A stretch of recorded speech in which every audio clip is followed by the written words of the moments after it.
CPM party polit bureau సభ్యులు, మాజీ ముఖ్యమంత్రి, ప్రస్తుత ప్రతిపక్ష పార్టీ నాయకుడిగా ఉన్నటువంటి విజయన్ గారిని అక్రమంగా వేధింపుల పేరుతో, కక్ష సాధింపుల పేరుతో అప్రతిష్ట పాలు చేయాలని, సిపిఎంను దెబ్బతీయాలని, కేరళ రాష్ట్రంలో దాన్ని బలహీనపరచాలనేటటువంటి ఉద్దేశంతో ఈడీ దాడులను కొనసాగించడాన్ని సిపిఎం పార్టీ తెలంగాణ రాష్ట్ర కమిటీ తీవ్రంగా ఖండిస్తుంది, వ్యతిరేకిస్తుంది. దీన్ని వ్యతిరేకిస్తూ ఈరోజు రాష్ట్ర వ్యాప్తంగా నిరసన కార్యక్రమాలని నిర్వహించడాన్ని పిలుపునిచ్చాం, జరుగుతూ ఉన్నాయి. అందులో భాగంగా ఇక్కడ హైదరాబాద్ లో కూడా ఈ కార్యక్రమాన్ని నిర్వహిస్తున్నాం. బీజేపీ అధికారంలోకి వచ్చిన నాటి నుండి ప్రతిపక్ష పార్టీలని దెబ్బతీయడానికి, అప్రతిష్ట పాలు చేయడానికి, ఆ నాయకుల మీద అక్రమంగా కేసులను పెట్టడము, పార్టీలను చీల్చడం, ఆ రకంగా తానే అధికారంలోకి వచ్చేటటువంటి నియంత్రణతో ధోరణిని కొనసాగించడానికి ఈ రాజ్యాంగ సంస్థలనంతా కూడా అది వాడుకుంటుంది. ఇప్పుడు ఈడీని వాడుకుంటుంది, సిబిఐని ఆ రకంగానే వాడుకున్నది. ఇతర అనేక రూపాల్లో ఈ ప్రజాతంత్ర విధానాన్ని అంతా కూడా దెబ్బతీసేటటువంటి వైఖరిని కొనసాగిస్తున్నది.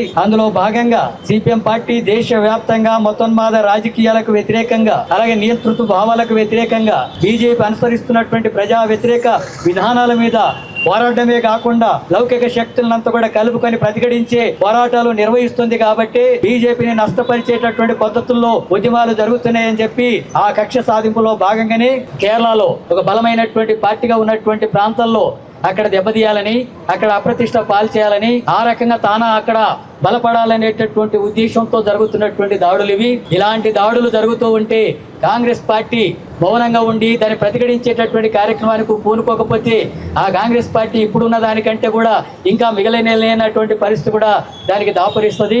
మొత్తం ప్రజల మీద, ప్రజాతంత్ర ఉద్యమాల మీద, శ్రామిక వర్గాలు, సామాజిక తరగతుల మీద జరుగుతున్నటువంటి అనేక ఉద్యమాలని పక్కదారి పట్టిస్తూ మతోన్మాద రాజకీయాలతోన, రాజ్యాంగ సంస్థలను ఉపయోగించి, అట్లాగే నియంతృత్వ ధోరణితో వివరిస్తున్నటువంటి వాటికి వ్యతిరేకంగా పోరాటాన్ని కొనసాగించడం అనేది ముఖ్యమైనటువంటి విషయం. ఆ పోరాటంలో సిపిఎం పార్టీ అగ్రభాగాన ఉంది కాబట్టి సిపిఎం మీద ఇలాంటి దాడులు, దౌర్జన్యాలు, కేసులు రకరకాల రూపాల్లో ఇలాంటి చర్యకి పాల్పడుతున్నారు. సిపిఎం పార్టీ ఇలాంటి అనేక ఘటనలంతా కూడా ఎదుర్కొని వచ్చినటువంటి పార్టీ. అనేక పోరాటాల్లో కేసులు, జైళ్లు ప్రతిఘటించడం అనేటటువంటి విషయాలంతా కూడా చవి చూసినటువంటి పార్టీ. బీజేపీ ఈ రకమైనటువంటి దాడులతోన సిపిఎం పార్టీని అప్రతిష్ట పాలు చేయడం గానీ, లేదా దాన్ని దెబ్బతీయడం గానీ, నాయకుల్ని భయపెట్టేటటువంటి పద్ధతిని అనుసరిస్తే వాటిని ప్రతిఘటించి మరింత శక్తివంతంగా ముందుకు వస్తుంది తప్ప వెనకడుగు వేసేటటువంటి చరిత్ర సిపిఎం పార్టీకి లేదు.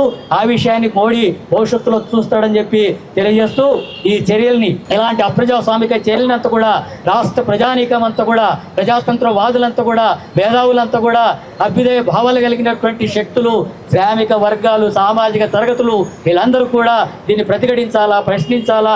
ఆ రకంగానే మనం వీటి నుంచి విముక్తి పొందడానికి అవకాశం ఉంటుంది. ఇలాంటి నియంతృత్వ ధోరణులకు వ్యతిరేకంగా నిలబడడానికి మనకు శక్తి వస్తుంది. ఆ రకమైనటువంటి పద్ధతుల్లో ప్రజలు స్పందించాలని చెప్పి రాష్ట్ర ప్రజానీకానికి కూడా విజ్ఞప్తి చేస్తూ ముగిస్తున్నాను.